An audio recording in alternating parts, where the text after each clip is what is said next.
Fever Dreamers, look alive, my friends. I'm Fee Spear. And I'm Sami Sage. And this is American Fever Dream, presented by Betches News. Your official Judeo-Catholic podcast. We are living in unprecedented times and leaning on our collective religious trauma to get us through it. Here we are. Truly, truly. I mean, we had to brand it that way because there was no other way to do it. That's what this has become.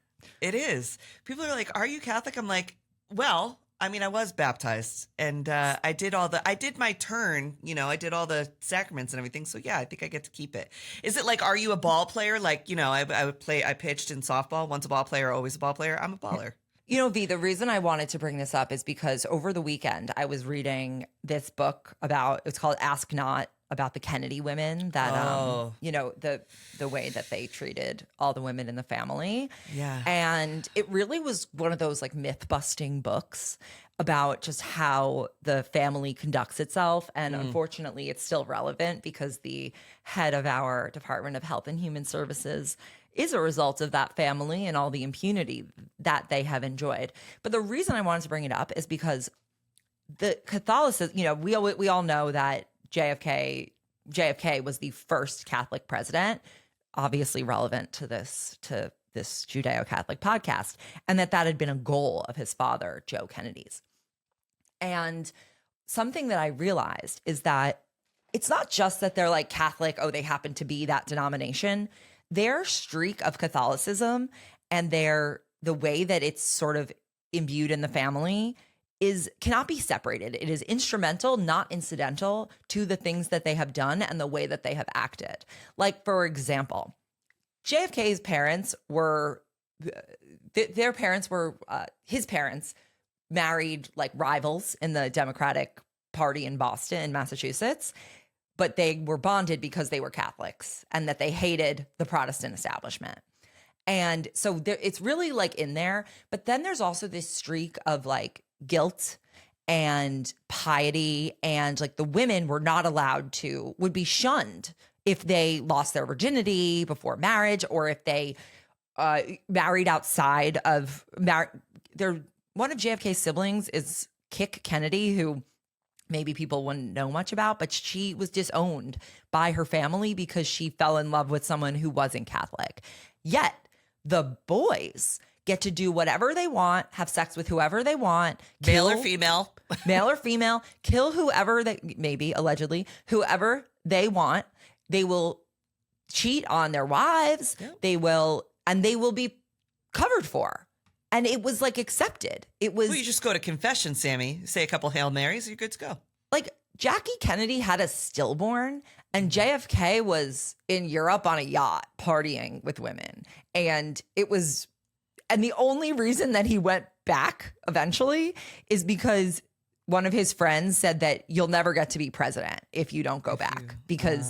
And it was like all driven by just appearances and legal manipulation and connections. And a lot of it was just like that they had so much repression in the way that they functioned. And it came out in terms of making inappropriate things acceptable. And yeah, these people really gave the lobotomy to the wrong person is what I'm hearing. Oh my gosh. The lobotomy is, her siblings didn't know where she went for years. They were just like, oh, she's gone. I'm working on this piece for Substack that is about like things you don't know about lobotomies, and it's quite interesting. And Rosemary's lobotomy comes up because she was supposed to be the first celebrity lobotomy that was supposed to prove that this was like an incredible thing, and actually the inventor of the lobotomy really didn't want to do it. He was like, she's actually not a great candidate. Like, you'll have to wait for the Substack, but there's a lot. Yeah. And the crazy thing with the religion is that they justify all of it using religion. They won't be the first. They won't be the last. Yeah, just like they do now. Exactly. Yeah. A tragedy happens and all we know how to do is pray. And I'm like, maybe you should legislate. Maybe you could write a law that would stop people from, being victims of gun violence or natural disasters. Right. Otherwise, what is the point of this free will that God gave you? I know. No. But no, they were very prayer. It was all like the women were always just praying and staying quiet. but not on this show. It's our book club episode. We have 2 authors on today. The first is Molly Jong-Fast, who's going to be talking about her book. Molly's book is back on the bestsellers list again. It's called How to Lose Your Mother, A Daughter's Memoir. It is such a moving book, really. It's very funny, despite the title. It is honestly, like, if anyone's going through just sort of like the day-to-day sludge of grief, which V and I, as you've heard us discuss, know well, this is, in a weird way, an uplifting book. So highly recommend it. Molly's going to be on next. And then after that, we are going to be with our second guest, David Litt, a former Obama speechwriter whose most recent book, It's Only Drowning, A True Story of Learning to Surf and the Search for Common Ground, is out now. This was also a hilarious book. So first, you're going to hear our conversation with Molly, and then we'll be back with David.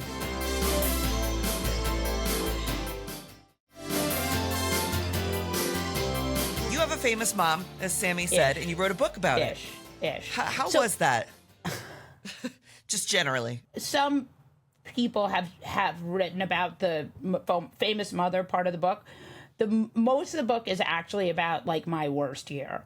So basically, my year, I had this year where my husband got cancer. He got diagnosed with a mass on his pancreas, and my mother had dementia and had to be put into I couldn't take care of her. And my stepfather died of Parkinson's, but he really died of congestive heart failure. And my father-in-law died. And my aunt died. No, it was a really bad year. And during this year, everything bad that I had ever worried about happened, basically. I mean, not everything, but like a lot of bad stuff happened. And it was so And it was COVID.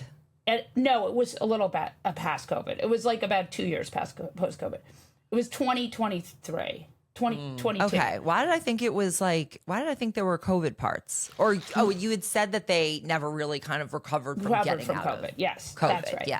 And I think COVID did to my mom's dementia, because there was, you know how there was a lot of writing about how it was hard to differentiate different days. You know, because everything was so similar. I think it got her in a kind of, like, I think it jump-started. You know, the COVID did a bunch of things that we have not really talked about at all, because why would we? Because it just ruined the world. So... Best to compartmentalize it and pretend it didn't happen. We're over it. One of the things it did was it sort of kickstarted her. I think she was demented, and I think she was always going to have dementia because my grandmother had it, and also because she took handfuls of Valium. And Valium is very, those benzos are really bad for memory and really there's just and addictive. Tons, very addictive too, but tons of evidence. And then she's also an alcoholic. But she sounds like a good time, though, Molly. I gotta say, I feel like, look, as the side person, I know as the daughter of, very difficult. But as the side person, I feel like she would have been a good time. Fun, very for the good years, very fun. But I got sober when I was 19, and so I always want to talk about alcoholism because I want to destigmatize it, because I think of it as, this is where I get really boring and but I think it's important we talk about it, because not many, I don't know how many a lot of times you'll learn about alcoholism when a famous person is like flaming out and going to rehab and then not getting sober and then killing themselves, or that kind of thing. And you won't necessarily hear about alcoholism for the people who go to rehab at 19, get sober, or stay sober for 27 years, are pretty boring. Don't, Anne Heche is a great example. I don't know if she was an addict or an alcoholic, but there was a lot of stories of doing very crazy destructive behavior, including driving her car into a house and burning to death. And those, those stories get more traction than the stories of the boring person who went to AA and got sober, and so that's why I talk about it. Did you happen to read, a few years ago, there was a very popular book, Quit Like a Woman, by Holly Whitaker, and she really, she didn't do AA, but she really changed my view on the way I think about alcoholism and addiction, that it's not this extreme, it's not always this extreme rock bottom. Sometimes it's just, you're not really functioning. I'm always a little suspicious is the wrong word. I got sober in AA, and so I like practice a program of abstinence, which means no like recreational marijuana or anything. No California sober. Right. Some of those people who like have sort of I mean, I don't know like a woman because I didn't read it. So Oh no, she's like so sober. So like right. So that's good. I definitely agree with the idea that you can get off the elevator at any time and it's just going one direction. And like the truth is, if you think you have a problem with alcohol, you have a problem with alcohol. Because normal people, like I'm married to someone who's non-alcoholic, and like, you know, when he's in remission now, but like he would be like, I'm never, you know, if I said to him you could never drink again, he'd be like, good, you know, I had cancer, you know, like, so I think that if you're really struggling with your relationship with substances, if you have a relationship with substances, you're probably an alcoholic. Can I tell you what I find really annoying about alcoholism? Because I know we're supposed to be so kind to everybody who's struggling with different things, but sometimes it fucking annoys the shit out of me, okay? Not in this woke, it's anti-woke era. You can be anti-woke. There are some really annoying things that alcoholics do that just absolutely piss me the fuck off, and I don't think we talk about it enough. Like the fact that they always get to kind of like have a good day or get a ton of grace, or like the party ends and the night goes on, and you're dealing with things like your parent continuing to party after the party is over. You're dealing with your aunts and uncles coming over and thinking your house is the most fun house to ever be at. And you're like, I have to hold my breath the entire 4th of July to wait for this to be over, because then the second party happens at the end of that. And it's like, we don't have enough books about what it's like to just live around an alcoholic who is oftentimes, maybe because they're drunk or whatever the case may be, but they're so insular and focused inward on their own gratification. And we see it in terms of like, you know, the movies are like, oh, they're drunk or they're abusive or this or that or the other. They're fucking annoying sometimes. It's like, just go to bed for Christ's sake. I cannot do this I already did the whole party. Now I got to do the after party too. Like, did you have moments like that where you're like, I want to create space for people to be like, I actually don't have grace for your disorder right now. I have a lot of like, you're fucking annoying me. You're really like I'm getting heated now because I'm having memories, right?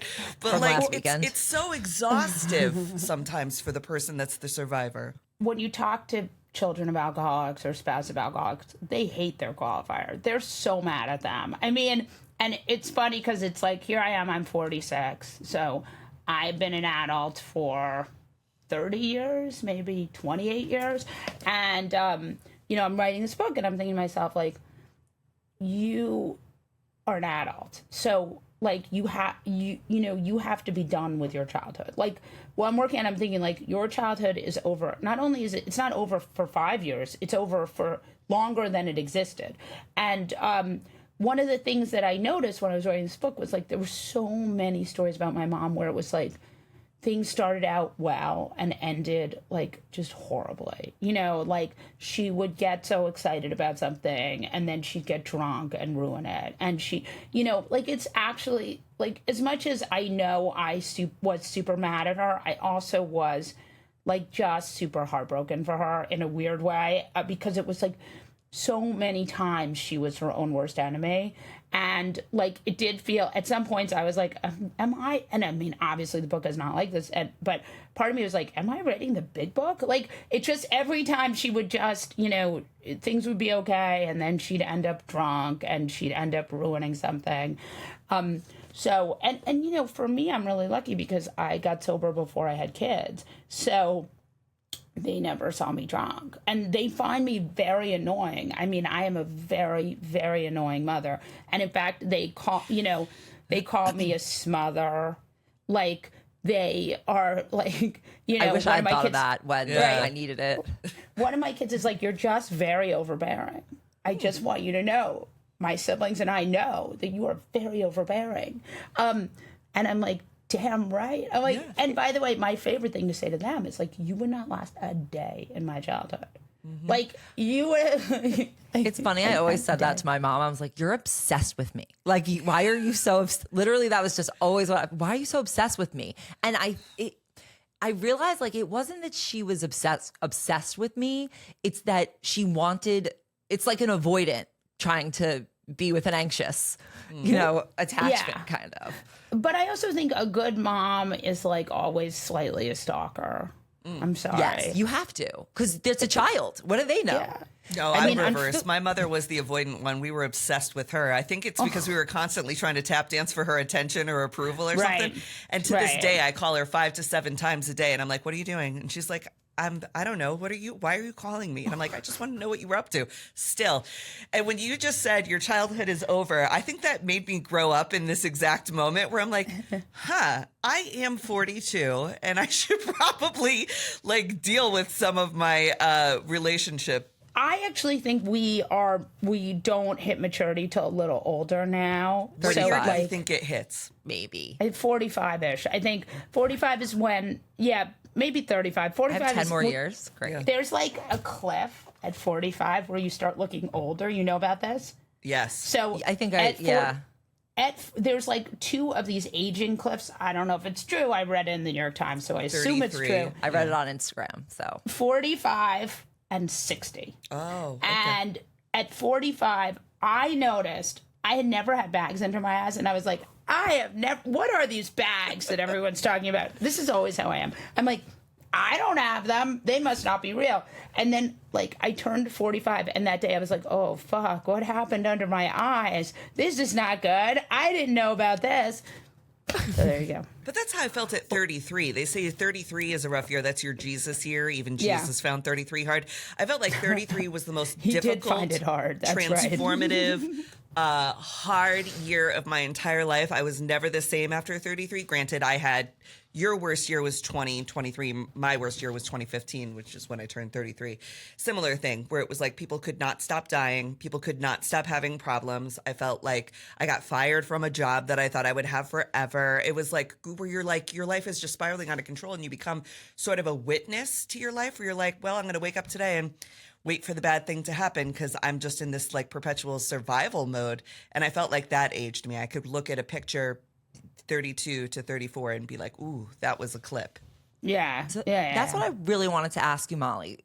You wrote about just the worst things that could ever happen. And the whole time I was watching you on TV as if nothing was wrong. Like you were just making, you were on TV, you were writing, you were on Twitter. How did you actually like get through all those days and just function? So some of it was like I actually did go to sleep at 9 o'clock every single night.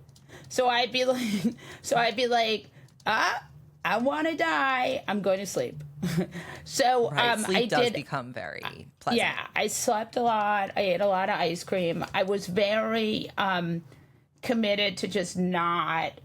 I would cry sometimes on the way to things. Like I would cry in the morning on the way to TV hits. Sometimes. I mean, I just, what I think the superpower of being sober is that I can like have bad feelings and not act out on them. So like I can, because like sometimes when people are going through things, they feel like they have like it's not even they feel like they have to. They can't keep the sort of tragic comedy from like overlapping into like work, and what I think is good about being sober is like I can just sort of process the emotions and just sort of keep going, which I think is good. But I definitely had times where I was like, this is too much. The particular weird stuff you do during grief, like you said, you were sober through this whole thing and you had to be. I didn't have a problem with alcoholism, but I sure did like it. I enjoyed it. And I remember one day being like, you have to be sober through this or you will fall off the end of the earth. I wouldn't take a Benadryl or a Tylenol because I was so afraid that if I wasn't stone cold dead sober, I would fall off the edge of the earth because the grief was so tremendous and the unpredictability of the world became so overwhelming where it was like anybody could die at any second. You could get fired from your job at any minute. There is no stability. Everything's crazy. You must be sober so you could focus. What's been very cool about this book is that, I've done these readings. I went on tour and readings quickly become like a therapy session where we all talk about our parents. And like, a lot of times people had come to the reading having read the book and were like, talking to me about how they had parents who had, so when I was like signing the book, people be like, well, my mom is into this and my dad is into that. And then sometimes people would come and they'd be like, I'm an only child. And I'd be like, oh yeah, man. Because that fucking worst. Yeah. How did you deal with that being like, just who's your person to go to? Like, what do you do? I got married young, so I would be like, what the fuck am I going to do? I would ask my husband. But, there's nobody, that's when these women would come to me. It was so interesting. And I went to I did a reading in California, and this woman came to me and she's like, I moved my mother in with me when she was 82 because she had dementia. She was like, she lived another decade. She was like, it ruined my marriage. I'm sure. And I was like, oh man, so like it's a very, very interesting book to have written because the sort of relationship I have with these people who have read it and who have processed it and who have also lived it. I lived with dementia. It's tricky. So like you say, the person came and my mom did hospice care and my uncle came to live with us and he had dementia. We thought it would be like 6 weeks, but my mom's like real good. So he lived 7 years with us. But I was in high school. That's what I'm talking about. It's uncorrelated with the body. That's like the freakiest thing. Like you feel that you're like, how are they functioning? Well, we made it fun. I don't know if this is good advice to people who are tuned in to the dementia and death conversation today, but my family's very magical and very like whimsical in many ways. And so what we did is my mom would put notes all over his room and say, you're Hugh Kelly, you're this, that, the other, this is what's going on. We took down all the mirrors. There were no mirrors in our house because if he saw himself old, he would freak out. He thought he was young. He used to cry because he didn't think he'd ever have children. And then he lived in a house with children. So we would just pretend to be his kids. He would sometimes pretend that it was the kids? He never had children and he always wanted them. And he used to look at us and be like, I'm just so grateful. I didn't think I had kids. And we'd be like, yep, we're yours. We would just play along. What were we going to do? But the play, and I don't know if this is good advice or not advice, but it was like a fun story. He thought my dad was like one of the workers from the house. He thought my mom was a worker. He thought we were his kids. He made up all different kind of things, but we would take care of him and he lived with us sort of almost like a pet. I don't know how else to explain it because we were children. And so, sometimes it was World War II, man, and we had to deliver the mail because he was the postman for the Navy. Sometimes we would just address letters all day. Sometimes we would go outside and play soccer with him in the yard. Sometimes he would want to look at the animals because he had gone to Cornell and he would talk to us about animals and he thought he was teaching at Cornell again. And we just lived this insane life that I've truly never talked about, but it was full of whimsy for him and for my parents and whatnot. And when I look back on it, it is some of the most fun parts of my life, but it was really difficult. I'm sure it was difficult for my parents' marriage to have this going on. It was insane way to grow up, but the other thing that was fun is he, for whatever reason, was very wealthy. I'm not sure how he swung that because no one in my family had money but him, but he did. So he would like want to go to the city. He had a girlfriend in Manhattan. Her name was Vassie. She was French and lived on 2nd Avenue. We would go visit her. We would go to a show while he I guess hooked up with his girlfriend on the 2nd Avenue apartment. And then we bring him back home to Connecticut. One time we went to see Swing the Musical and he was sitting like 15 rows back. It was the matinee. We get out. He goes over to the box office, buys an entire another round of tickets so he could sit in the front row because he couldn't see good. Like my life was crazy under dementia. And I've never talked about it, but it was, it was a different way of handling it. There was like a lot of tragedy and certainly there were a lot of really bad days for him, but it was like I don't know. We just pretended like everything he thought was real. And it was like growing up in Neverland in some ways. This sounds like a Gabriel Garcia Marquez novel. Is that the name of the author?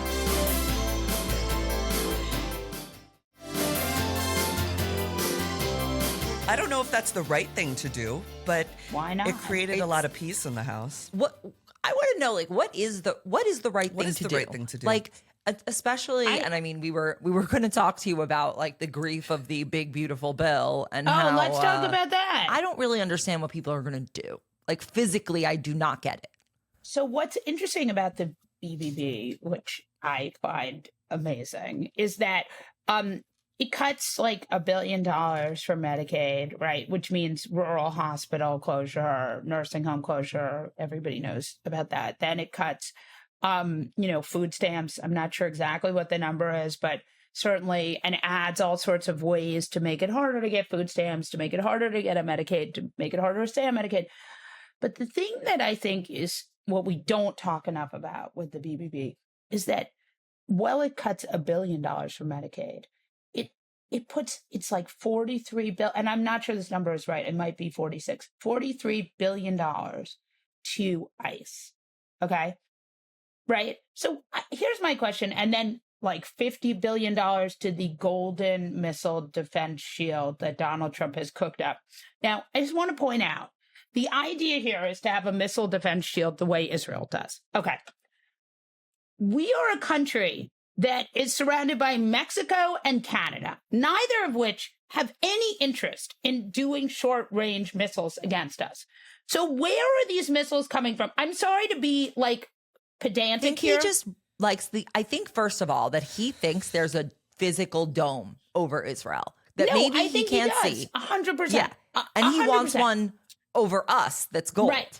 To the point that he's saying that it would go into Canada and Mexico and they should have to pay for part of it.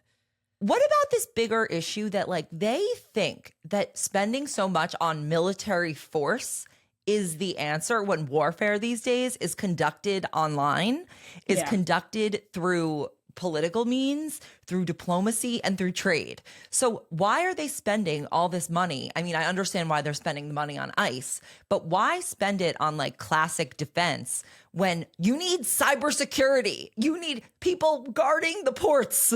But I don't want to go to the sane part. I just want to do another minute on a golden dome. Okay. The country is enormous. Okay. Is Alaska going to be in the dome? Is Hawaii going to be in the dome? Are we just going to say fuck Hawaii because they're a blue state? Are we going to say fuck Alaska? I mean, Alaska has a lot of oil. So where does this dome go? And what is it protecting us from? Is it protecting us from Mexico? Is it protecting us from Canada? Is it protecting us from Iran? Because they are quite far away. Is Iran protected from us, given how far we are? I mean, but I'm just saying, like, the whole thing is, and like, nobody got up there and was like, what if we do $52 billion for the Golden Dome and not cut Medicaid? Like, there was nobody who got up there and was like, can we just do a little less for the Golden Dome? The whole budget for the United States Navy is $58 billion, okay? That includes stuff for the Marines and whatnot.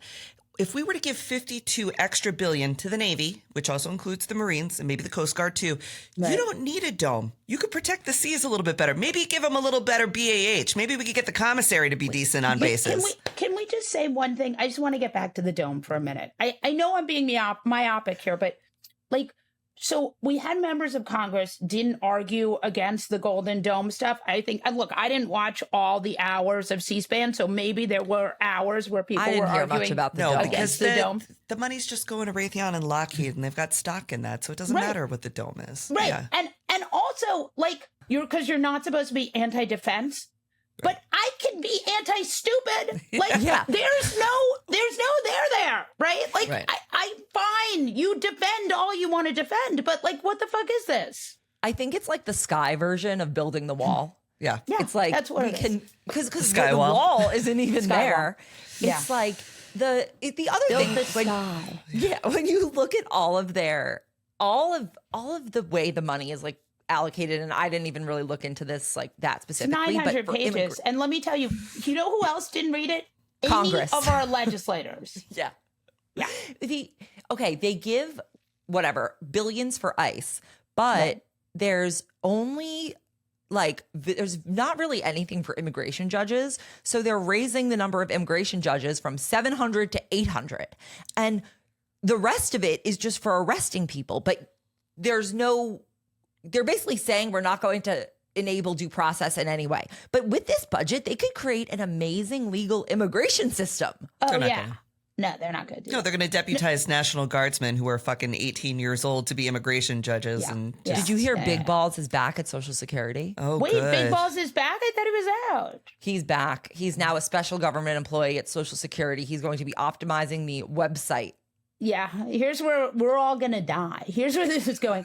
But I have to tell you, I mean, I'm the one bright spot in our dumpster fire that is American it's not quite democracy anymore. It's is we're just the one bright spot is the America Party. Oh, Elon's new party. Yeah. Yeah. I'm pretty fucking psyched. And I saw that he started following Andrew Yang over the weekend. Oh, Oh, no, I asked not Sami. that I was again. like, who's going to head it? Andrew Yang? What are we going to do? Of course we I are. love that fucking guy. Bring Oh, him back. God. He's from season 1. Honestly, I would take some Season UBI. UBI is actually Yeah, with you're AI. never Like, getting UBI. Listen to No. me. It's never. Here's what Andrew Yang is going to do. Take money from Elon. Oh, Here's yeah. what Elon is going to do. Give money to Andrew. Do you think Trump will take his citizenship or his SpaceX contracts, give him to Bezos? Maybe. I don't know. God, it's yet another thing that's both bad for democracy, but also kind of funny. Ivanka was at the wedding, right? Ivanka and Jared were at the Bezos wedding. He could easily hand those over to Blue Origins or whatever it's called. By the way, that Bezos wedding, Ugh. Money can't buy class. really. but it can buy a lot of hotel rooms in Italy. But like, it can honestly, nothing is more offensive to me than the way these billionaires choose to billionaire. I mean, it's just stupid because it's like all you'd have to do is give like 5% of your income, passive income on your wealth to charity, and people would think you were the most generous person in the world. Yep. Like if you just gave your change, what you spend on gardening to kids with cancer, people would think you were a hero. Mm-hmm. Also, if you were less tacky about it in public, like just do it in private.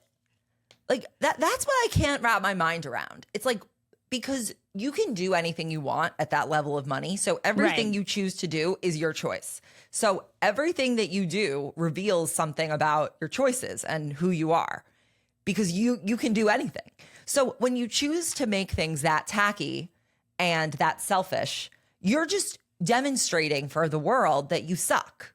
I mean, I just think I have a sort of less nuanced view of it, which is just give the bare minimum to charity in the usual flashy way that rich people have for centuries, and then people won't hate you. Like, it's so easy. Just like, that's easy. the thing that kills me. It's so easy. Like, rich people have been doing this forever. They've been screwing over poor people and giving money to charity so the poor people don't get mad at them. Like, this is how it works. The only difference is this crop of billionaires were like, nah, we're not going to give what is essentially a rounding error to charity because it seems like a lot of work. Yeah, the effective altruism didn't trickle down. Do you think that Anna Wintour quit Vogue so she wouldn't have to be the publisher of Sanchez's wedding dress photo? It was not lost on me. She quit like the day before that cover came out. I mean, she's still as I'm an employee of Condé Nast because I write for Vanity Fair and I'm a columnist there, so I don't totally feel comfortable but speaking about any of that. But I will say she's still like the head of a lot of it. So it's just like the day-to-day, what's cool about her and why I have been like she's been doing this for a long time and she's a woman. She's very impressive. I have no hate for her. I just like picturing her at her desk like, you know what? Fuck all y'all. I did this for all these years. You want to put her on the cover? I'm done. I'm going to relax in my years. V, I will say that Amy Odell, who wrote a book about Anna Wintour, answered this question with her opinion, and I'll defer to her opinion because she is more well versed in this. She basically said that she doesn't think that is the case, that it just happened to coincide. I think I don't know. she runs. One of the things that's amazing about her is she runs an enormous business and she's managed. One of the things that has made me so distraught is that, because I come from magazines, because I'm that old, magazines really did sort of give up a lot of real estate to, back in the 90s, women's magazines had really smart essays, some reporting that was actually quite good. Like Vogue had some amazing reporting. I mean, and it also had, pictures and shopping. And it was a way to sort of multitudes. Right. It contained multitudes, just like all of us. We can like to shop, but also want to read about global conflicts. Yeah, it's like Playboy And- for the articles. Yes, except with shopping. So she has managed to capture some of that business, which I think is quite impressive because for whatever reason, magazines couldn't get online quickly enough. And so they lost some of that. I don't know. It's funny because there's this book called Backlash by Susan Faludi, and it's an old book, but it is brilliantly brilliant. And it is worth reading because it's like a feminist book, Backlash. And it talks about how, and it's a lot of it is criticism about advertising and the mainstream media. And it's odd to read it now when the mainstream media doesn't really exist the way it used to. I mean, it doesn't have the power it did. It doesn't have the money it did. It can't shape the narrative the way it used to. It's really not powerful. I mean, if we saw anything from the 2024 cycle, it's that, Joe Rogan has a lot more power than most mainstream media outlets. Yeah, per Elon Musk, you are the media now. There is That's no media. right. You are the media. We are the media now. He is the media. V is the media. Not good. Not good. V is tired. V should not be the media. So V's going to take a rest. Thank you guys for having me. Thank you for being here, Molly Jong-Fast. Tell folks what is the name of the book and where can they find it? It's called How to Lose Your Mother. It's actually back on the New York Times bestseller list. Hey, this girl. week. Nice. Because I did Highly an recommend. audio book of it. And honestly, I think the way to read it is just to listen to the audiobook, which is technically reading. I listen to a lot of audiobooks. And it's just because I read it and because I think people like it. So It's a wonderful book. I highly recommend it. It's very funny, despite the title. But also my friend Kara Price said, from Kara Price, who's the greatest, said it's a Jewish beach read. oh, because yes. Oh, my God. I really It's a little sad. It's a beach read, but there's a lot of illness and death. It's amazing. Perfect. It's actually, that's so true.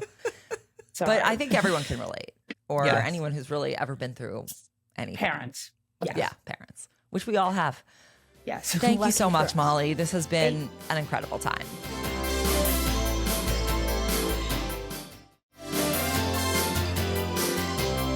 David, congrats on the book. I Thank have you. to know, what does your brother-in-law think? Well, let me start by describing the book a little bit to people who are listening. The book is basically, it's funny, Sami, you were one of the first people who read an advance copy who was a non-surfer. And I was really nervous when I had sent you an advance copy because I was like, yes, it's technically a book about me learning to surf, but it's also got this story about friendship and with my crazy brother-in-law who loves Joe Rogan, among many other things. And it's, I think, insightful about where our politics are today. And it's all this different things going on in addition to surfing. And so the fact, when you first got back to me and were like, I really like the book, I was like, okay, phew, not a non-surfer has blessed it. And Well, I want to say that I read it before the election. Before there was this whole line of we need our own Joe Rogan. Before there was even this idea that the left should reach out to people like this. So it felt like I immediately, once Trump won and that became the discourse, thought of your book because honestly, when I was like, I'm going to read a book about surfing. But then I started reading even the first few pages. I was like, oh, this isn't really about surfing. It's very interesting. But I think it's one of those books that really does, not to be cheesy, have potential to bridge the divide. I wrote this really as a semi-retirement from politics originally. So I wrote speeches for Obama. I worked on the correspondence dinners. I did that sort of thing. I still work in and around politics, but I was like, I'm just a surfer now. I want to write a book that's purely about surfing and surfing with my crazy brother-in-law, Matt. And then the election was happening around the time that I was working on the book. And I realized that Matt and I are on the opposite sides of all of the fault lines that are dividing our country. So, I mean, as the campaign was taking place in 2024 and even before that, I was seeing this happen in real time where I was like, oh, I'm actually, without meaning to, living this thing, this phenomenon that it turned out would put Trump back in the White House. And my wife calls this book Hillbilly Elegy for people who hate hillbilly elegy, right? It's like, if you want to understand how we got here, but also you deeply dislike J.D. Vance, that is kind of how I think I ended up with this. And so the politics, is sort of like just when I thought I was out, they pulled me back in. And it's been really like the tide. Exactly. I feel like it's a success if I can get you speaking in tortured surf metaphors, because that's now how I speak. I need to know the structure of this because I didn't read this book. So this will be fun for me in the audience who didn't read the book but have questions about the book. When you say, so you learned to surf and you built bridges with, I'm assuming, your sister's husband or your brother's husband? My wife's younger brother. I am confused, my friend, because I don't know that I could do that. Describe him to us. So this is the woman you love's sibling. Exactly. Yeah. So Matt and I met in 2012. I was 25 years old. I had just started working at the White House. I was like coming up to New Jersey to try to impress my girlfriend's parents. Matt was living at home. He was on the tail end of a rebel without a cause phase that I think had lasted his entire life up to that point. In New Jersey. In central New Jersey. So, like, interestingly, my in-laws, their precinct was one of the only 50-50 precincts for a very long time. Right? There's not a lot of purple America left, but totally randomly, my wife grew up in it. And that's something your brother-in-law would never think about. No, not at all. Although now he'd moved to like Trump country in New Jersey. I was surfing with him the other day and I was like, he was like, you okay coming down to Trump country to surf? I was like, yeah, that's fine. Oh, he says that to you. Well, he kind of, since the book came out, he sort of knows that like, that's the vibe of it. So he was teasing me. Okay. Yeah. So he grows up in central New Jersey. And the moment Matt and I met, I knew we had absolutely nothing in common, right? Like he is covered in tattoos. Assuming people are listening to this and not watching, like I'm not wearing a tie while doing an interview. That's my version of edgy. Like Matt listens to death metal and I listen to Stephen Sondheim. He's an electrician. I have worked in front of screens my entire working life. So could not be more different. He has 2 motorcycles. I obviously have 0 motorcycles. I don't think I needed to tell you that. And I once asked him, I was like, do you like ride them fast? And he was like, nah, not too fast, just 100 miles an hour. So could not be more different. And it was in the pandemic that those differences really started to seem political in a way they hadn't before. Right? I think a lot of people have had this experience where we had different tastes, we had different kind of cultural preferences. And then somehow during the pandemic, partly because of the debate over vaccines, which obviously, right, I don't need to tell you, I got vaccinated, Matt did not, that started to feel like it meant everything. And it really tore a lot of friendships apart. I think it alienated a lot of people from their own family members.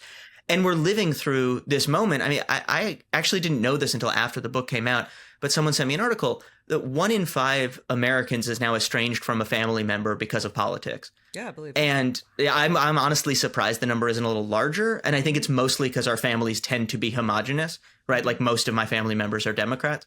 And so this was, for Matt and me, what started as like, oh, this is, my wife has this younger brother who I have nothing in common with, became almost, it felt like we were living in opposite sides of the culture war. Like we'd been drafted into opposite sides of this civil war. Mm-hmm. And we had never been close, but we really stopped talking almost at all when the vaccine stuff came up, right? That was a moment when I almost felt like a civic responsibility to be a jerk to him. Mm. And in retrospect, that was, put aside the moral element, strategically, that was really stupid because it just pushed him into a world where he didn't hear from anyone like me. And then it was like 2 years later, I was going through a period of pretty intense depression. And I think surfing was my way of trying to do something new and crazy to get out of it. So I started surfing at age 35, which for those of you who don't surf it's basically impossible. Yeah, it's basically impossible, right? Like it's, you're an old person. I did a surfing class at like age 34 and it's impossible. It's just, yeah. No, see, now I'm like, now I'm rooting for you. I'm like, all right, we're going to keep at it. Sometime you're going to come down to the Jersey Shore. We're going to do it. No, it is pretty hopeless. And like I've done other sports. I've skied for a really long time. I've done other things, but surfing is different and so much harder. And I also learned to ski as an adult, and I will tell you, it is so much easier to ski. Basically, I realized pretty early on, I was like, I got hooked on surfing. And not only was it making me less depressed, I also was like, I want to get good for somebody like me, which was like, I want to go to the North Shore of Hawaii and surf a head high wave. Like people die doing that. It's legit. And I knew that to do that, if I didn't want to die, which would be my preference, I needed a partner in the water. And I didn't know any other surfers. So I was like, I guess my partner in the water is going to be Matt, my crazy brother-in-law. And so we ended up on this. Now it's been 3 years of surfing in Jersey, but also in California and Hawaii. We went to France once, like all kinds. We've been all over the place and spent time together, not just in the water, but out of the water. And this book, which started as a book about David and surfing, right? Me and surfing, ended up really being a kind of will they, won't they about two guys on opposite sides of these fault lines, whether they can become friends. I gotta be fucking real with you, my guy. Central Jersey, tattoos, electrician. This sounds like my friends and family, okay? And surfer. How did he end up a Trumper? This is where I'm like, okay, I will often try to point to when the Hells Angels started allowing cops to join as like, you can't be the outlaw and the law. You can't be counterculture and the government. Like, where did this sort of like mix up come for folks who typically were counterculture to now be like wearing the merchandise of a politician, you know, and not being able to be like Family Guy, cool guy anymore? This is a distinction I think is actually really important. And it's one of those things where I'm like, I learned a ton about politics, even though mostly I was trying to just find an excuse to go surfing. So Matt is not like a Trump guy. He's a Joe Rogan guy. And he actually has not registered to vote. If he did register to vote, there was zero chance he would have voted for Kamala Harris. Right. But he was like, I don't really care about voting. Now, a lot of his friends and a lot of his coworkers were like, I am registering to vote and I'm going to vote for Trump. Or a lot of guys who, you know, I remember after the election, I was talking with him about how the Hispanic community had really like swung pretty heavily toward Trump. And he was like, oh, I could tell you that because I'm on job sites doing the electrical work. And there's a bunch of guys there, you know, a lot of Hispanic guys in Jersey or in construction. And like, they're all into Trump. So what I think is really interesting about this, though, is the MAGA coalition now, it does rely on this Joe Rogan superfan group, which is a little different than the hardcore MAGA guys. Well, David, can you give us any insight into how he feels about the administration now? Do you discuss it? Do you kind of get a sense of what they're thinking by him? So I would say, and it's funny because every time I've talked about the book since it came out, I'm like, okay, I have a new list of questions for Matt the next time we go surfing. I think tomorrow the waves are looking good, so I'll ask him. But I think that the short version is it's not as intense one way or the other, right? The biggest difference that I learned between voters, or in Matt's case, non-voters, but people who think about politics like Matt and people who think about politics like me, is that I think about politics all the time, right? As do the two of you. And I am sure most of your listeners are listening to this because you want to or feel you have to think about politics. Mm-hmm. And what I learned qualitatively, right, just from hanging out like in the hot tub at a wave pool in Waco, Texas, was a lot of men in particular who drifted rightward in the last couple of years. They don't think of themselves as political. So it's not like they're watching everything saying, you know, what does this make me think about the administration? I do think opinions will shift over time, but it's not as like minute to minute as it is where I'm looking through the news and like, you know, it's not like my opinion is changing, but I am like having strong feelings with every single story, right? And so I think the thing that is important to think about with the kind of Rogan wing of the MAGA coalition is that I think the economic piece is big. Frankly, even the like Elon Musk starting his own political party, I roll my eyes at that, unsurprisingly. But I will tell you, yeah, the Joe Rogan people, they love Elon Musk much more than they care about Trump, right? Their parasocial relationship, like Matt will tell you, he's like, oh yeah, Joe and Elon were on the podcast, right? He's like, and Tulsi, those are three people who he like feels that he knows in the way that I'm sure you, tons of your listeners are like, they have a relationship with you. Mm-hmm. And so I think that is a really important overlooked thing that's happening with the Elon Trump sort of bromance fizzling, is that it's not that Elon is going to beat Trump in that fight, but he might take away that, 5% of Joe Rogan guys, and that's enough to sink Republicans in the Iowa and Texas Senate races, probably enough to flip a dozen House seats, definitely means that J.D. Vance can't win the presidency without them. So Republicans are in a good place, obviously, right now compared to the rest of us, but there are real cracks in that coalition. So right now the Democrats are working on like their Speaking to American Men project. Yeah. God, Sam. I want to know what you think of that. But I also want to know if you think maybe any sort of approach that is not fully grassroots organic, that starts somewhere apolitical or just not at all political, if that's really the way in. Because if they're calling like Elon their guy, Elon didn't have to be in politics. He could have done anything. Right. I mean, he couldn't have because he needs the government contract. But Yes, but in theory, his image was that. Yeah. his image is something separate. And then he's going to go fix the politics. Like, I hate these businessmen who think they're going to fix politics. Like, you can barely keep a business going for 10 years. Yeah. Well, so here's when it comes to the $20 million to talk to men, I guess what I would say is like, that's a little goofy.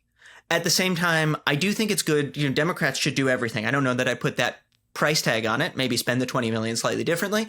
But the biggest problem I think that Democrats have with young men or non-college educated men, and I'm in many ways part of this problem, I want to be very clear about that, is there's often moments when it's like we sit around and we study working class people, or we study people without college degrees, and then the people who we're busy studying don't like us, and we're like, why don't you like us? And it's like, because we're treating you as test subjects. So Yeah.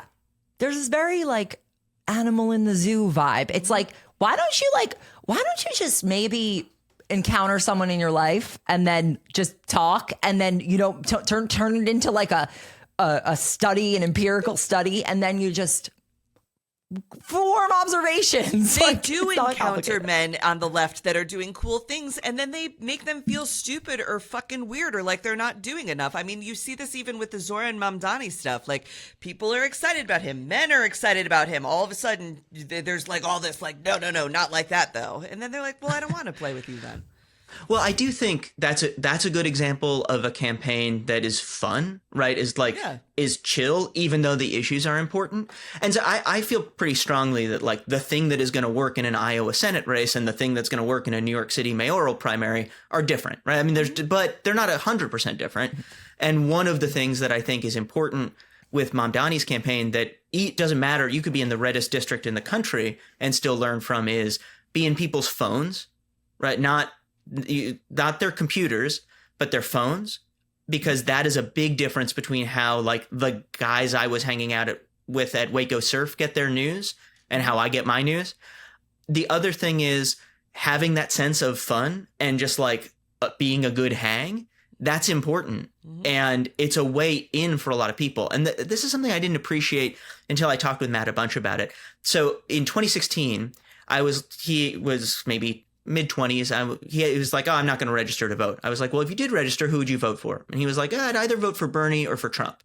And I said, okay, why? And he said, because they're the most entertaining. Those. Yeah. And it's a lot of that. Mm-hmm. Well, and this is what I think, you know, this is like a fun like beach read book, right? Like you can read it in a day. So I'm not trying to make it sound all political, but I do think one of the things I learned, and one of the things I included in the book about that moment, is how wrong I was to assume stuff about him or the group of people who remind me of him. So I was like, oh, you're in your 20s. Like, you think it's fun to be entertained. Well, you know, there's what, a dozen of you? No, there were millions of people like that.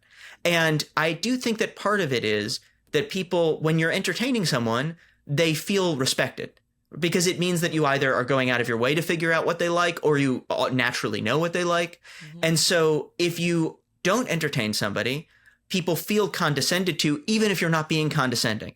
Right. And I think sometimes that entertaining element, right? Like, I thought Mamdani's subway takes was great. And policy-wise, there's some things I don't agree with him about.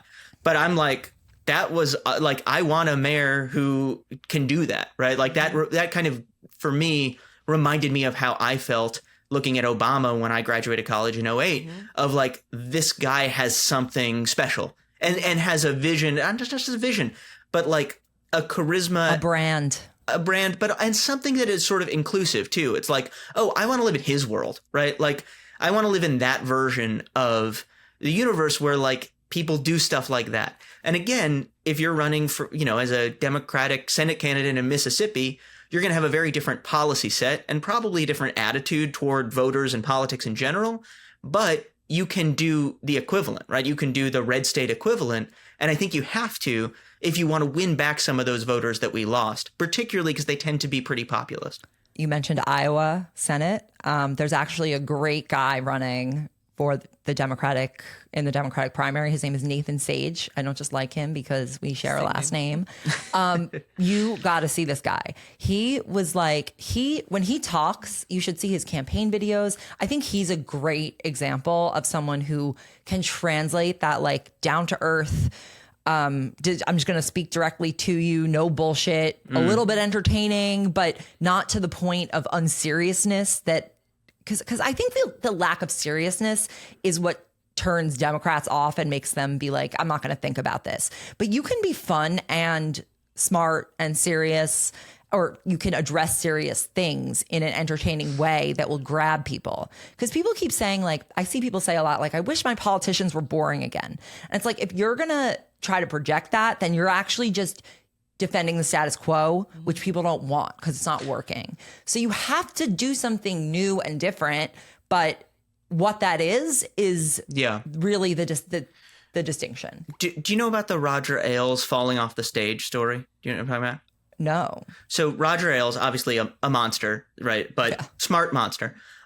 He used to say, imagine there's two candidates and they have a debate, right? A foreign policy debate, let's say. One of them gets up, they deliver a 5-point plan that's incredibly smart about foreign policy, winning. Everyone in the audience would agree with it. The second candidate gets up and trips and falls off the stage into the orchestra pit. Who's going to get covered by the news the next day? And Trump is a master at falling into the orchestra pit. Sometimes it's not even good. It like looks stupid, but he's the one getting covered. He's the one in the orchestra pit. And if you look at Democrats who have been successful, right? Bill Clinton was a saxophone playing Rhodes Scholar.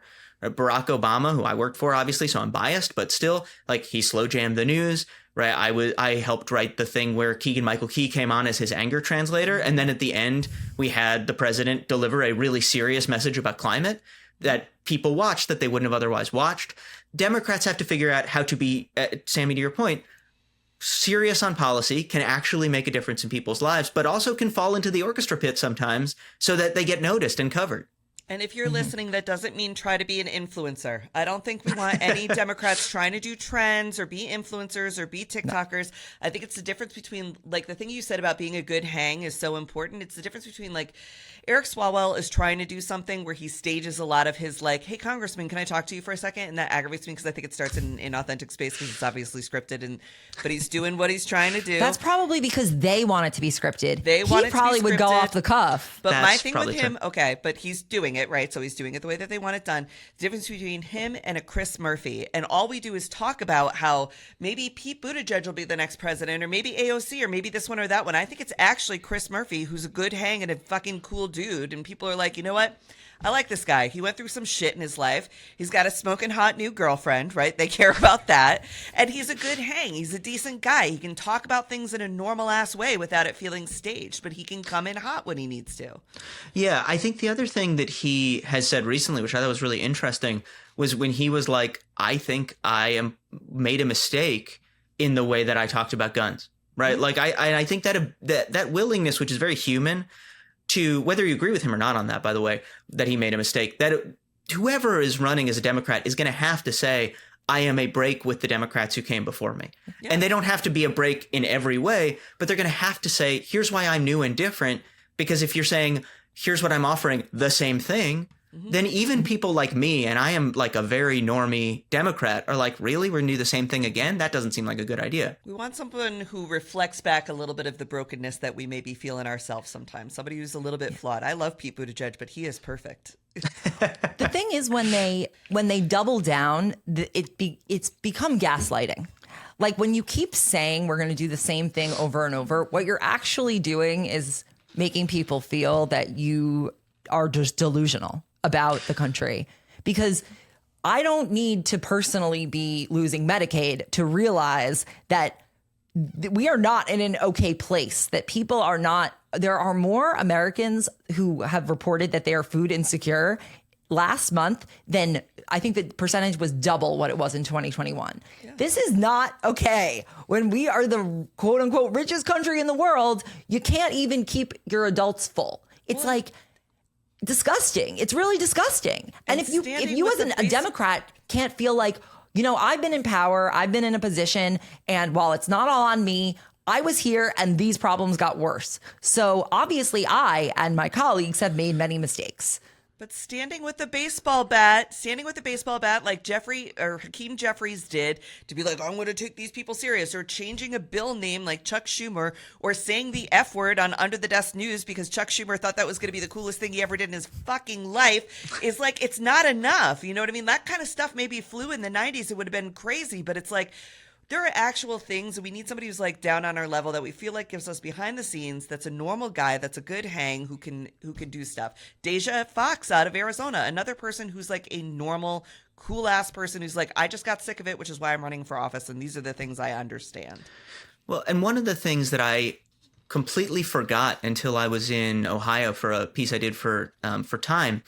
I was talking to a volunteer of mine in 2008. I was a field organizer for Obama's campaign. Her husband voted for Obama twice and then voted for Trump twice, and then he voted for Harris this last time around. And he was like, the reason I voted for Obama in part was he was anti-establishment. He was like, I didn't like the Clintons. He was a Republican, right? It was like, I really hated the Clintons, and Obama beat the Clintons in the primary. And so Obama now, because this is what Time does, right? People are like, oh, he's the establishment because he was the president. So that makes you the establishment. Same thing is happening to Trump, by the way. But at the time, Obama was able to run as somebody who was coming in from the outside. And so I think ultimately, like, the recipe for successful Democrats isn't that complicated, but doing it's really hard, right? Like, Barack Obama was an exceptional human being. Bill Clinton had some qualities about him that were substantially less than exceptional, but as a politician, as a communicator, was an exceptional person. So I do think you have to, figure out a way for that to surface, which, by the way, is the other reason I think some of these primaries we're having and some of the debates that we're having are important, right? That's how talent rises to the top. I don't think anyone, and again, I mean, I know people who are Democrats who really, really do not like Mamdani and are worried about him, but even they would say he's phenomenally talented politically. And I think watching those people emerge is why we do primaries. I think that's really important. And one of the things that I think, and again, kind of going back to like the wave pool in Waco, Texas, hanging out in the hot tub, Democrats somehow became the party of like foisting choices on you. And that vibe, right, that was the thing that people used during vaccination, which unfairly, to be like, Democrats are trying to force you to live life their way. But then when we do other things, like say, well, we won't really have primaries, then it does start to feel like Democrats are the party that wants to control your life, as opposed to saying we want to make government work well so that you can be in control of your life, right? That sense of self-control for the people we've been talking about, the like Joe Rogan listening, like those fans, it's not that they're conservatives. They want to be in control of their own lives, and they don't want to be told what to do. So there's this huge opportunity because Trump wants to tell everybody what to do. Democrats have to be the people saying, we're going to put you back in control of your own life. And on that note, listen up, team. That's it for us for this week. David Litt, thank you for being here. The name of the book is It's Only Drowning. And maybe we can all learn something. Like you said, beach read. We've got beach reads. Truly a great book, honestly. Thank you. And then, Sami, Very we're going funny. surfing soon. It's going to happen. I don't know if you want that. Maybe I'm skiing. going to the ocean. How about There's skiing? Okay, maybe aliens skiing. in there. No, Skiing. there's I aliens. think start with skiing would be skiing. more fun for both of us. No. All right. It's a Good deal. luck with all of that. I have sensitive joints. Until next time, I'm V Spear. And I'm Sami Sage. And this is American Fever Dream. Good night.